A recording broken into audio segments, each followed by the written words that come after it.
Ridley Scott. Thank you. So thank you all for coming. What did you think of the movie? Okay. Well, thank you all for coming. Thank you for being the DGA to see this movie, which more than so many others just really needs to be seen on a great screen like this. And this is a phenomenal room, one of my favorites. And so please join me in welcoming Sir Ridley Scott. Can't see a thing. Can't see a thing. I see it there. Full house. Great. That's good. Good song. Excellent. Excellent. So let's get straight into it. After the first Gladiator, obviously it's a long time since that film. Were there a lot of attempts to make a sequel, to follow on from that story over the years, or is this something that came into focus later on? Oh, it's I mean 17 films since the first Gladiator, so I wasn't sitting about worrying about making Gladiator 2.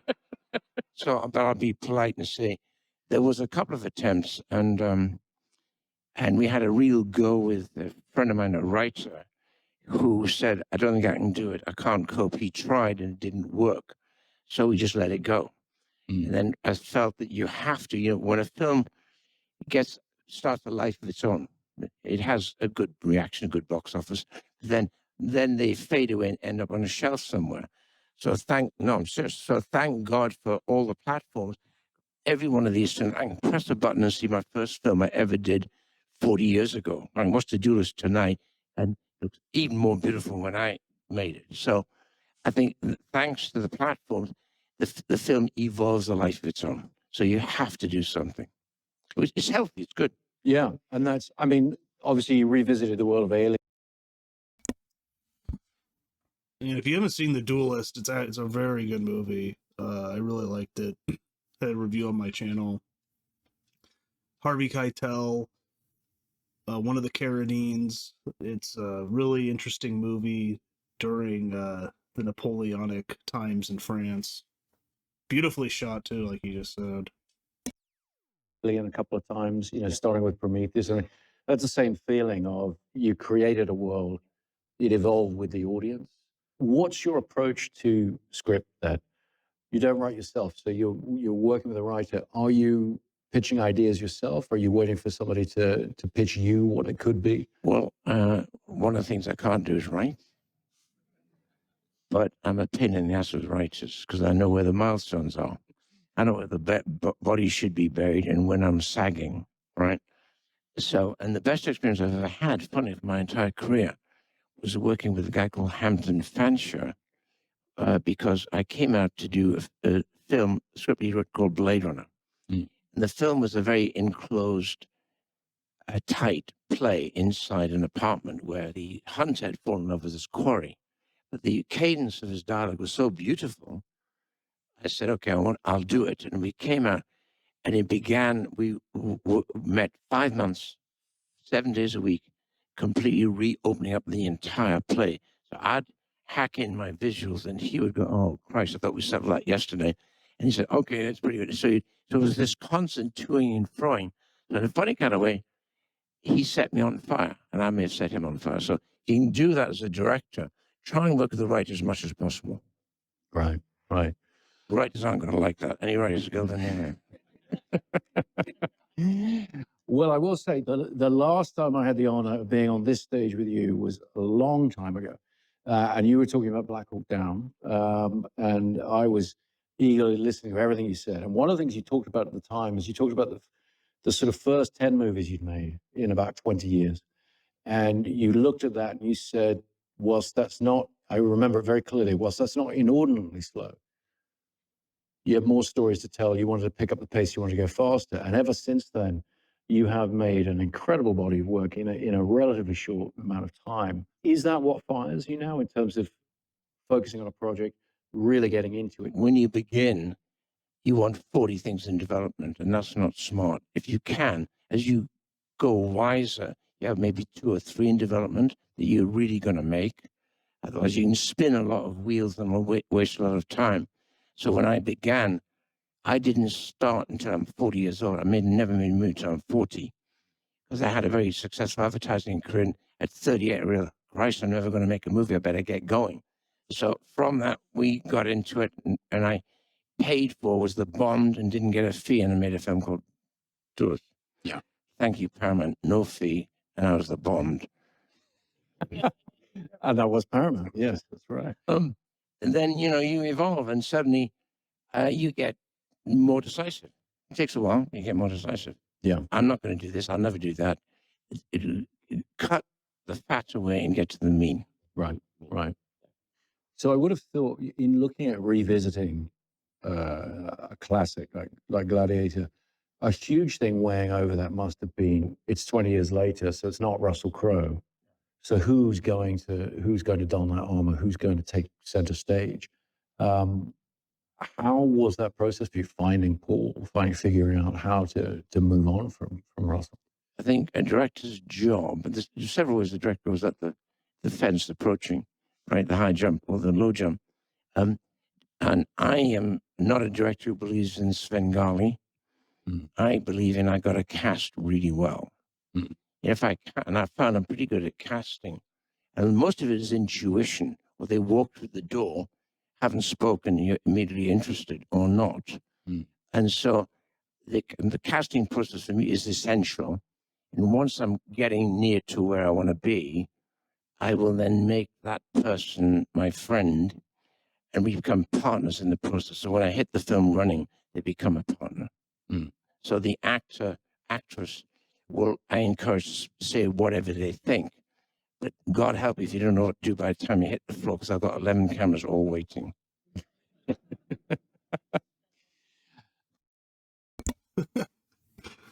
Yeah, casting is key. I've heard that from a lot of great directors. I heard Carpenter say that. Orson Welles, Nolan. Yeah. Man. Yeah, he has like, I think over 11 cameras running sometimes. It's crazy. But I see, I tend to, I need a bedtime story, so I'll probably go back right now and watch a movie. And I tend to watch incomers, not outgoers or big ones. Because I'm looking for new blood. And I watch some Irish show, which is not my kind of thing I would normally watch, called Normal People. In there, I thought, who's this? Both were great. Both Paul and the gal were terrific. And so I was fully engaged. So I binged on 8 hours. At the end of it, I thought, you know, this guy could be. That's it. And when you get at my point, I can kind of be quite strong in the studio saying, this is it. Yeah. Well, sorry, Paramount, are you here? Yeah, I thought Paul Mescal.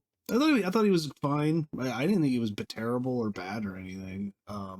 It's just hard, you know. It's Russell Crowe. The script's better than the original too, Gladiator, but he's fine. I mean, I'd like to see him in more stuff. Well, I think Paul's incredible in the movie, and obviously he's put in some amazing performances in the last few years. So I think you definitely had excellent instincts when it came to that. Obviously, with Denzel, you've worked with him before in American Gangster. He's an incredible presence in the film. Just secured a Golden Globe nomination, I saw. You know, you famously have said, and you just alluded to it, that casting is so important to you, finding the right people and then having them come with the text. Now, my feeling watching film is that Denzel, there has to have been an element of improvisation, or maybe, you know, he feels very much like he's in control. His energy is controlling the scenes. Well, you know, 11 cameras, or it usually is minimum 4, can grow to 11. Right? We'll walk and we'll position them around the arena or the set or whatever it is. Because in a way, and an actor asked me this, I said, I think I've got a good answer. Because I said, you're from the board, you're from the theater.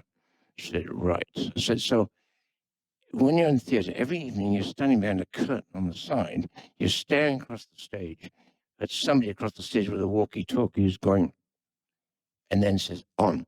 You're walking onto the board all by yourself. From that moment, you're on your own, dude. So, and in that respect, that's why they love the theater, because they are never stopped. Mm. You can't stop the theater.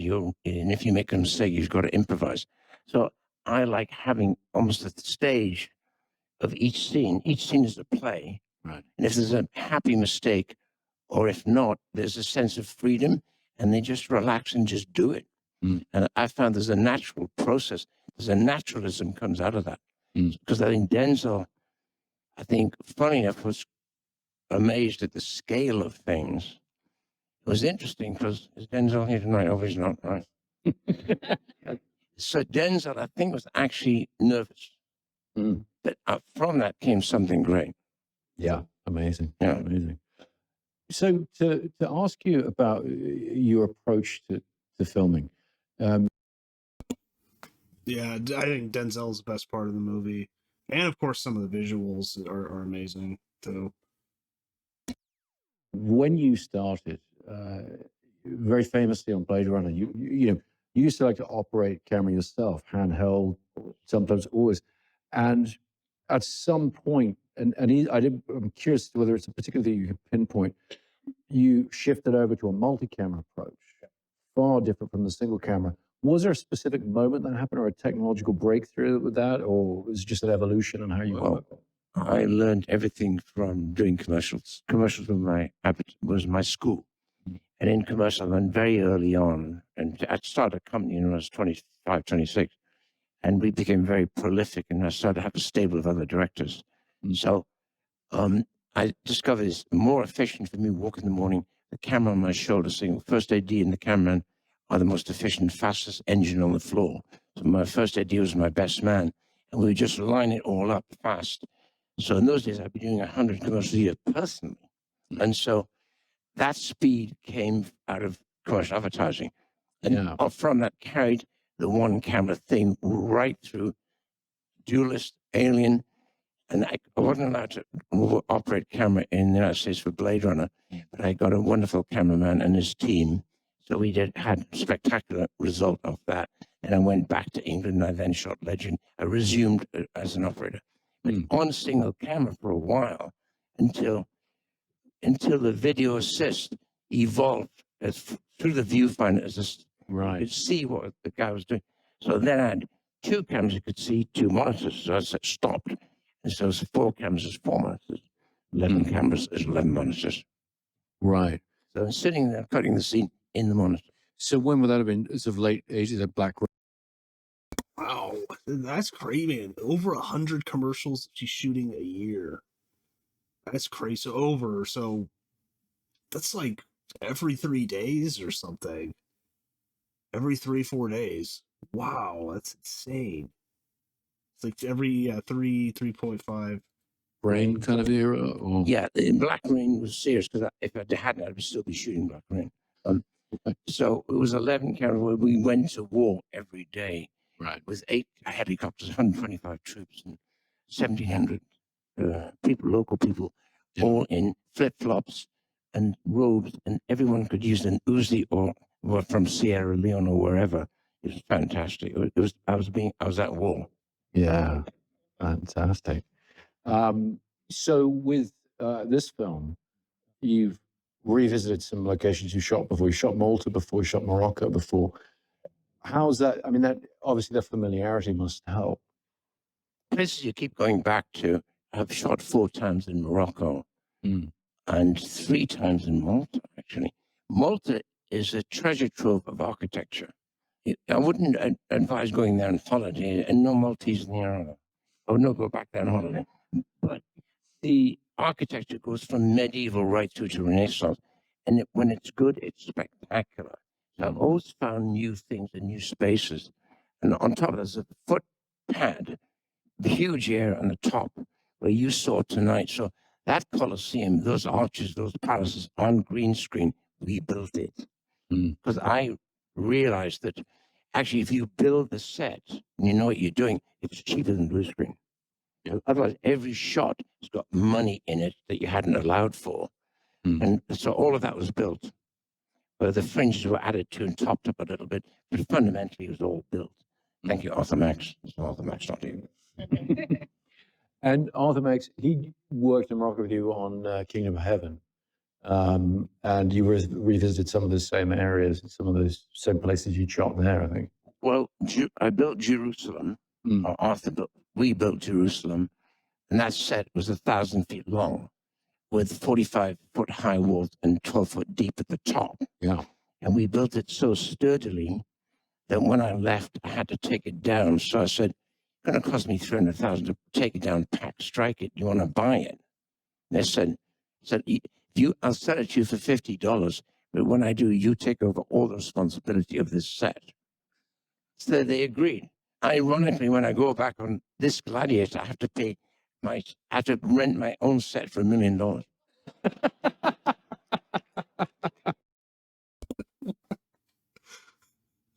Oh, that's hilarious. Yeah, Kingdom of Heaven, man. Wow, built over 1,000 feet of that. It's a good movie. I'm not crazy about the lead in the movie, but it's a great movie.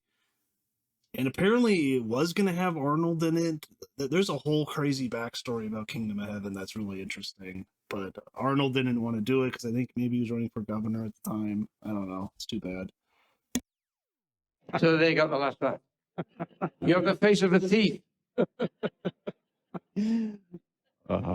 So with the as you develop the multi-camera approach, I mean, obviously for a long time you've been famed for the beauty of your visual approach. Started as a painter at the Royal College of Art. With a single camera approach, I mean, famously, I remember reading Adrian Biddle, who shot a couple of movies with, as DP, saying, well, I just set a few lights and go off to lunch, because really he knows exactly what he wants to do. He was being modest, obviously. But the question is, that meticulousness that you developed for lighting, for the mise-en-scène, for capturing that beauty in the frame, how do you evolve that to, I mean, I saw in the credits there, it goes down to H camera, A through H. How are you making these beautiful images from so many angles at the same time? What's your approach to lighting? We're being lit now with one key light. We're keyed, okay? And so if I want, I can go behind you and have you backlit, or come around here and have you frontlit. I'm thinking through that geometry as to how I'll cut it together. Right. And so when it becomes a movement in the room, I'm always thinking of the key position. I think it comes from you as a designer and a painter. But when you apply, my gift is my eye. So when I apply my eye to a camera and see what is happening, I'm now seeing through monitors. There's no compromises. You simply use a front light, or you use and you keep moving it around, and you need to storyboard everything. So a storyboard for Napoleon is this thick, right? And the one for Gladiator is about the same. So, but I draw literally wide shots, location we haven't seen yet. And I just thought it's going to be roughly like this: medium shots, wide shots, close-ups, 2 shots. And literally, I'm doing the scene on paper before I get there. Now, that doesn't take away from any cameraman, because all the cameramen I work with have to deal with that. And it's not as difficult as you think. But if you work with just a beautiful key light, then if it's a front light can be useful. And you just, I don't know how to do it, actually, but I do. That's probably the more honest. There's no formula to it, that's the point. And Biddle was my loader, my focus puller. It was my focus puller on Alien, Adrian Biddle. Oh, wow. And Alien was all handheld because the corridors were so narrow. Right. And there was lots of metal struts and things. So Adrian became my cushion when I'd run backwards. We had to run into things. So, and he's trying to focus puller. Then Adrian did Thelma and Louise for me as the cameraman. It was beautiful. And then we then did a big film that isn't seen very much, but I think it's a terrific film. It's with Gerard Depardieu. It's 1492 Conquest of Paradise. Yeah. And it's so ambitious. We shot in Costa Rica. We built Isabella. We built 3 caravels. We sailed them across the goddamn Atlantic. And Adrian Biddle was the cameraman on all of this. And it is his most spectacular work. Yeah, it's absolutely beautiful. If anyone hasn't seen it, how would you describe your approach Wow, that's crazy. I've seen parts of that movie. But wow, they actually sailed them across the Atlantic. Man, that's amazing. I'm just not Gerard Depardieu is the best Columbus, but still, beautiful movie. I've seen parts of it. Approach to world building then? I mean, obviously, the lavishness of the detail in Gladiator, the way it builds on the original, but expands that world. There's so much more of everything, more spectacle, more. I mean, the costumes, the detail, all of these things that Janty Yates doing, that Arthur Mack's doing. Are how do you begin with that? What's pre-production like? What are you sitting here in the room talking about? What are you challenging them? It's a corporation. So I'm running a corporation because a unit of this size, did this in 51 days, which is worth knowing. And so It's unbelievable. you are running a corporation that's 1,200 personnel. And on the 1,200 personnel, there's 40 HODs. So Monday mornings on lead-in, early on, we have a script now. Go page 1. Got a problem? No problem. Page 2, problem. What's your problem? Have you talked to him? No. Well, bloody talk to him. Page 3. You can't work zip, talk to Janty. So that's what happens. And so I try to make it fun, Yeah, and competitive. But the key is people must talk to each other. right. They don't. They try and keep it to themselves and try and fix the problem. So all you do is ask him, he'll tell you. Right. Excellent. And then as you get into production, um, closer to production, you're prepping this. I mean, how many countries you shoot in? You shot 3 different countries. You're all over the place. How are you coping with being spread that thin with thousands of extras, with all of the costumes has to be shipped everywhere? I mean, all of those things going on. Where are you when that's happening? Where do you prep from? You're all over the world. Yeah, well, what I find today is great with technology, and editors will love to hear this, and so will mixers will love to hear this. Will not sit in an editor's room behind him saying, make the bloody cut. I leave them to it. So once I start, they're shipped 11 cameras worth of material every day. Mm. And she has, and Claire Simpson I work with right now, which is fantastic. And Sam Restival, who's is an editor really, but kind of you might call him assistant, but barely. And they simply loop all this together and say, I'll come in Saturday morning if we're not shooting, or Sunday. I'll go and see where they are. Mm. So what I'm doing is already distancing myself from what I've done deliberately, but I want to connect with what we did and how was a certain performance going. And so I'll do that once a week. So by the time we get to the end of principal photography, I'm frequently looking at the director's cut within a month. I'm looking at director's cut. So then you can get really detailed in your construction. Mm. But I know I've got it all by then. Same with the mix. You sit in a mixing theater, unless it's something really special like Blade Runner, sat in the mixing theater forever. It was designing sounds. But on, say, something like Gladiator, you don't want to be sitting in that room while they mix. All it does is get louder. And your ear turns inward and you think, is that loud enough? And it's so I separate and they say, we've got a reel, come and have a look. I'll go and I'll go that, and that. And they go, okay, and they go and then they fix it. So that becomes very efficient, which enables me to move on to the next one.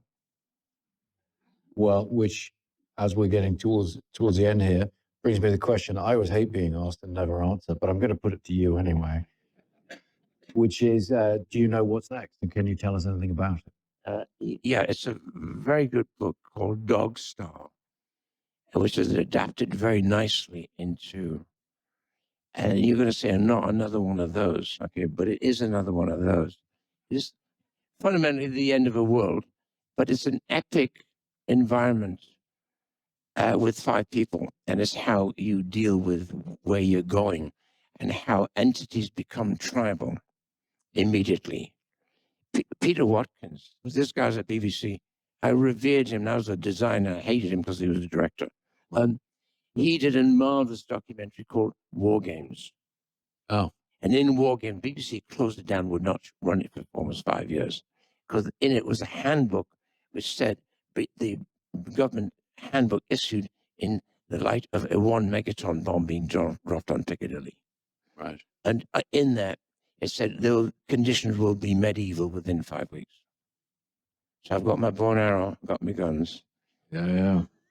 And off you go. I'm sure everyone here is waiting to see it, as we are always waiting to see everything you do. Thank you so much for being here tonight, and thank you for all your incredible work that's inspired us all for so I long. want to thank this man for being so generous at doing this tonight. I didn't know this was going to happen. He's one of the greats. Thank you, man. Thank you. Thank you.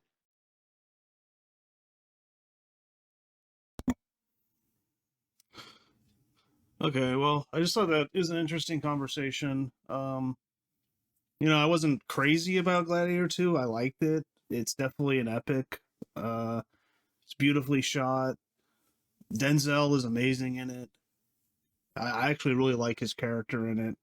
And I'm just a big fan of Christopher Nolan and Ridley Scott. I actually quite like Prometheus, but just an interesting conversation. They shot the Gladiator 2. He said 51 days. Wow, that's incredible. That is incredibly fast. But it's also interesting that the next movie from Christopher Nolan is going to be The Odyssey. So I thought that was interesting. Maybe when he was watching Gladiator 2, he was kind of thinking, because I assume it's going to be an ancient, proper Odyssey, which I'm really excited about for Christopher Nolan. I think I'll be seeing that one in the theater, definitely. And so I don't know. I just thought that was interesting because, it's the ancient world. This is Rome, so it'll probably be a little bit before Rome, but, maybe he's kind of thinking about that and the locations he's going to shoot at and everything. So, but yeah. Like, comment, subscribe, comment below. Let me know what you think of the conversation, and see you next time.